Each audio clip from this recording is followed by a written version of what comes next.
Hi, I'm Walter Rice with the Monterey County Weekly, and I'm here with a special guest, Belle Yang, artist and writer who lives in Carmel, and I'm really pleased that Belle has been able to join us today for the show. Great to be here. Thanks for coming, Belle. I guess for the sake of some of the viewers who may not be familiar with you, can you talk a little bit about your background, where you're from, and your Okay. schooling? Well, I was born on the island of Taiwan in 1960, and my father was a refugee from the mainland. And later on, we moved to Japan. And after he finished his studies, we came to the United States. I was 7 years old. Can you talk a little bit about the Hart-Celler Act that allowed you and your family to come to the Right. States? Well, that was enacted in 1965, partially due to Teddy Kennedy's will. In 1965, prior to that, only 105 Chinese were allowed to come into the United States. Before that, from 1882 to 1943, no Chinese were allowed. 1965, Congress passed the Hart-Celler Act, which did away with discrimination in immigration law. So from the 105 quota, suddenly it rose to 20,000 for all countries outside of the Americas. So 20,000 people from France could come, and 20,000 from China, which probably included Hong Kong and Taiwan. No one from the mainland was really leaving mainland China at that time. So that's 20,000 plus family members, immediate families. Okay. And when you and your family first came to the States, where did you first settle? We were in San Francisco because my father had just enough money to bring the three of us to San Francisco. He had been accepted in Texas and New York, but didn't have the airfare, so we ended up in San Francisco at San Francisco State was where he was studying. It's now San Francisco State University rather than college. And my parents eked out a living, my mom working as a maid, my father working as a busboy to pay for tuition. And they had about $80 left after all was said and done. Wow. And this was at about the period, I recall, if I recall correctly, of the Civil Rights Movement. Do you have distinct memories of I that? have memories of the Union Square where people would be singing and people approaching us, and we were all very friendly. But I don't think my parents were even very much attuned to that period of time because they were so worried about, the next meal, the next job, Yes. paying for the rent. So it was just kind of background noise for us. Okay. And then, so in 1971, as you say, you all moved to the Carmel? Yes, Carmel. Okay. You talk about that move and your special neighbor? We came to Carmel in 71, and my father was working for a place called the China Arts Center, which still exists, and then he decided to open his own business.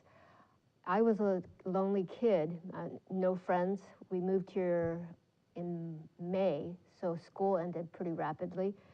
And across the street lived an artist. Her name was Nancy Johnson, and she lived alone.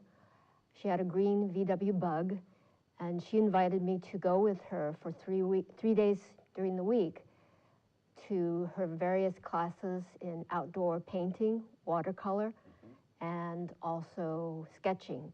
So I tagged along with her every morning. I'd walk across the street and ride with her to various places like Point Lobos and Cannery Row before it became this tourist mecca. It was really just the broken down canneries at that time with newspapers and old rusted cans everywhere. So we painted all over the place, and that was my first real initiation into the artists and artist way of life. And your father also was an influence in your entry into doing art too. Can you talk about what he did in the artistic realm? Yeah, he was always a wonderful painter as a child. And for the Chinese, the mother of all arts is calligraphy. So my father practiced calligraphy, and while he was wandering down south with the communists pressing south, he had he had visualized being able to study art in this area called Hangzhou, where there was a famous art school. But of course, that never happened. And once we moved down here, he was busy with the shop, which he opened. It was called the Beijing Gift Shop. But that shop was broken into in I think, 75, and $35,000 worth of goods were taken. That was a lot of money back then. So my father decided, well, I can't replace all the goods. Let me see if I can create something out of nothing. And so essentially he started painting. And all he had to pay for was paper and some ink. And he was painting in the traditional Chinese way with some dabs of color. And so the gift shop became a gallery space. And my tuition to go to UC Santa Cruz was largely paid by the artwork that he created. And my mother, I don't mention my mother, but she was an integral part of that. She would help make him pieces of this wire, two-dimensional wire work that he would also create. Yes. And she would make the pine needles and little houses, things that were repetitive. And he would solder those. So I'd watch him paint, and I'd watch him create these wonderful little things. Okay. And it was through that, your father's work and with the gallery, that you say he was able to send you to UC Santa Cruz. UC Santa Cruz, schooling, and you studied biology there. Right. What were your designs? Well, I was thinking, I guess I was just following along with the crowd. At age 18, I really wasn't thinking for myself. I loved biology. I loved always mucking around in ponds, but most of the people I was with were headed toward medicine. And my father also thought that I should go into medicine. He had this grandiose dream that I would be able to save China through medicine or something. So I followed along with his dreams, and ultimately I lost interest when I went away to Scotland to study. And I was able to travel during winter break, traveled through Europe, fell in love with the art and architecture, and I was also sketching. So by the end of the trip, I had decided that no, medicine was not the path. I wanted to do something different. Okay. And what was your first sort of distinct move towards art, and doing that as not just a profession, but as a calling? Well, I ended up at Art Center College of Design for 2 years, and I was studying advertising design. So I discovered that I could put words and images together, and it would be useful for both copywriting and creating imagery to go with the copy. I could put 2 and 2 plus 2 together and have it equal more than 4. So that's where I realized that that's where my talent lay. But at that time, I was with a man who became more and more violent, and so I fled him and came back to Carmel, couldn't finish at Art Center. And the only place that my father could find for me was China, and I had wanted to go to China earlier, just didn't have the opportunity. And this time I was forced to go to find a haven, and I ended up at the Academy of Traditional Chinese Painting, where I was free to paint whatever I wanted, in the traditional format. But it was a great time of learning, which I will never regain, because there was no pressure to make a living at that point, no pressure to create for a gallery or write books. It was just a time to learn. Okay. And you were there from 1986 to 1989? Right. Okay.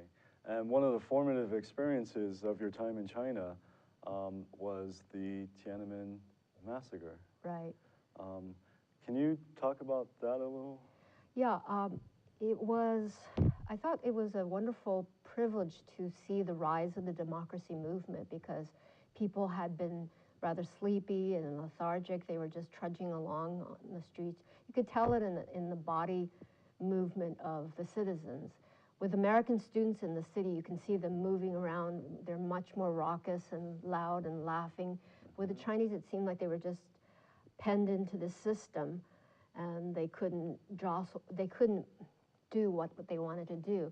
But with the Democracy Spring, people came to life. There was this sparkle in their eyes and energy in their movements.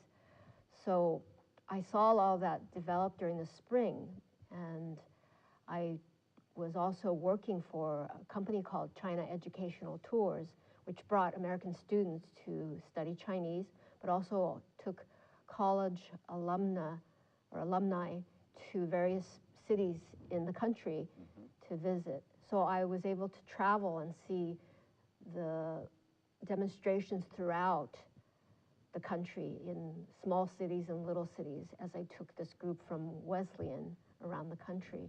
And then when I came back to Beijing, my driver that night took me past Tiananmen Square, and I asked him what would happen. He said, oh, the students will go home because they were on hunger strike in the square. Less than 24 hours later, the tanks started rolling in from the area where I was living, and I fled to the CBS headquarters. It had been set up for the Gorbachev visit. So footages started rolling in of death and destruction, and the next morning the whole cityscape was different. There were burnt out trucks everywhere, smoldering trucks, and I didn't see the dead bodies except on film, but there were dead bodies of soldiers and citizenry. I think that thousands of people died. Was that experience sort of informative and influential in your urge and your subsequent journey into writing? Yeah, exactly. Because I had experienced a man in my own personal life who had tried to silence my voice. I had also seen my parents move to the United States. They had been minstrels. You know, they were wonderful in their own native tongue, Mandarin Chinese, but they were silenced because they couldn't speak. And then I saw the Chinese citizens silenced by a government which was venal and corrupt, and especially silenced after the Tiananmen massacre. So when I returned to the United States in late 1989, I was really focused on having my say so that I could tell stories for the people who didn't have their voices, including those who had died during the Tiananmen massacre, to speak for my grandparents and my great-grandfather who had their hard-earned estates taken away by communists, and to speak for my parents. So I felt a real urge, and it wasn't a burden in any sense at that point, to speak through books, through writing, through painting. Okay. And what was the first work that came out of this sort of accumulation of your urge to speak out and to use your art and newfound writing? It was Baba, and that means Papa in Chinese. And the subtitle is A Return to China Upon My Father's Shoulders. Because after a year at home, after my parents had graciously said, you can just stay still for a year, and in a year's time, you'll know exactly what you need to do. And this is exactly what had happened. About a year's time, a year later, my mom first started telling stories. And then my father took over the stories, and they were so urgent that I would sit up at night and just scribble them down after he had told them to me. And then I would do a painting to go with the vignette. And that's how the first book grew, just from this very small beginning. And my goal then was just to finish it, to put the last period into the manuscript, and I would call it a completed book. I had no idea that it would be difficult to publish. Publishing was difficult. The art world was difficult. It's nice to be blind to all the difficulties, because that's when you can be yourself and you can just plow ahead. There's that thought about the beginner's mind. It's a Zen term. The beginner's mind, everything is possible. With the professional, he or she knows the limit of the sky. There's a ceiling for the professional because he he or she has been battling against structure. But if you're a beginner, you don't know where the sky ends. Yeah. So you just do what you need to do. Okay. And you had mentioned that there was a time in which you did not kind of clearly see that path ahead of you. Mm-hmm. Was it the year, the sort of year off that your parents allotted you that gave you space to sort of map it out? Yeah, that time was really important. My father quoted from Confucius called 大学, or the Great Learning. And essentially that Great Learning is a philosophy about reaching a level of stillness many layers deep. And I was able to attain that stillness. And only when you attain that stillness are you able to consider and plan. Because if you're constantly moving around from point to point, you're not within your own body even. So after I was able to settle into my own body and my work, and then I was able to look into the future just a little bit and imagine what I could do. And some of the subsequent works that came out of this stillness include The Odyssey of a Manchurian, yes. and also the third book, which came in a graphic novel format. It's a comic book format. And that took 14 years to write because I was up against the market, some editors who didn't believe in the project, and my agent, who was quite good, she was really great at what she was doing, but didn't believe in the project. So I had to go to different agents. And ultimately, I reconnected with my very first editor, and she supported what I was doing, and she suggested, why don't you turn this manuscript, because I had written it out in prose with accompanying art. She said, why don't you turn it into a graphic novel? Read Persepolis and see what you think.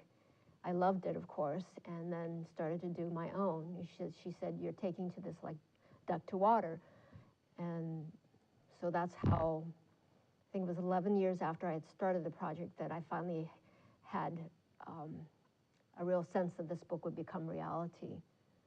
So you also have to be really patient in becoming a writer, because you never know where the opportunity will come, when you will find the perfect match of an editor, and also when the market will become accepting of the format.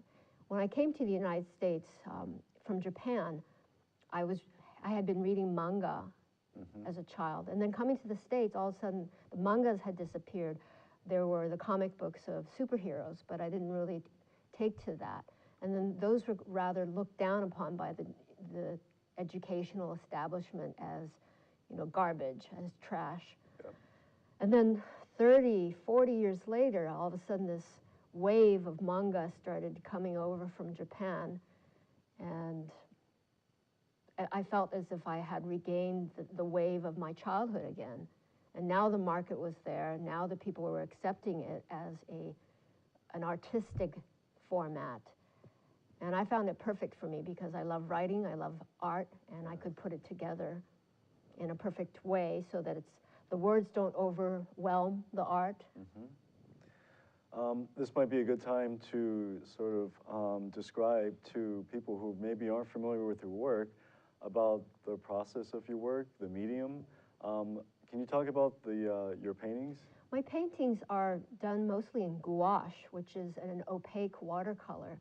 It can be painted over so that you don't see what's below, but even so, the color below will somehow affect the top layer in its resonance or density. So I like using gouache, and that's something I picked up from Art Center because we were taught to become designers. And so I've just always loved using gouache. I also do a little bit of oil, large oils of lotuses. My work is at Hawk Fine Arts and at Winfield Gallery. Hawk Fine Arts is in Pacific Grove, and Chris Winfield's gallery is in Carmel. So Now, with the graphic novels, I use also black gouache and pigment markers, which are, as the name indicates, markers that are filled with black pigment. Because if you buy and use Sharpies, it's chemical. So if you draw with that in time, the Sharpie lines start to turn purple or blue. But with pigments, they don't change color because they're made from minerals. So those are, my medium, my media is not that varied. Some people, do sculptures and printing, but I'm pretty much limited to those two. But I do expand in terms of the format of work. Okay. Yeah, I recall you had a book signing of Forget Sorrow, the graphic novel, at Steve Hawkes' gallery, and I think you sold something like 90 books. Yeah. Yeah, it was very popular. Yeah, I've always had my openings there at Steve's. So that brings us to, you say that your father is also represented by Steve Hawke, and that you currently have an exhibit at the Steinbeck Center. Right. Actually, you and your father together. Right. And so and you say this is the first time that both of you have shown your work together? Well, actually, we showed together at the Santa Cruz Museum of Art and History. Oh, that was yes. 15, 16 years ago. Now it's much more extensive because the space is huge. I've never shown in such a large space, and I knew I could fill it because I've been doing a lot of work. Most people ask me where I store my artwork. It's under the bed with the dust bunnies or in the closet. But we were able to fill it, and Deborah and Lila Staples, who is the head of the art department of Museum Studies Department, had the idea of comparing my father's work to mine because we've influenced one another. It's not just one way where my father influenced me through his traditional work. But it's what I love about that particular museum and the people's mission is to have a museum that's really engaging. It's not a snooty place where people go around with their, reading glasses and looking at things and comment. But it's a place where people can interact, and so children can go there and play with alphabet seeds and beads and make alphabet bracelets, because that's part of the story of Hannah Is My Name. They can put a pin to a big map of the world where their parents or grandparents or they themselves had immigrated from. And so also there's a big bulletin board where they can write their own stories and post that. So it's engaging for the adults to, read and look, but the children can play.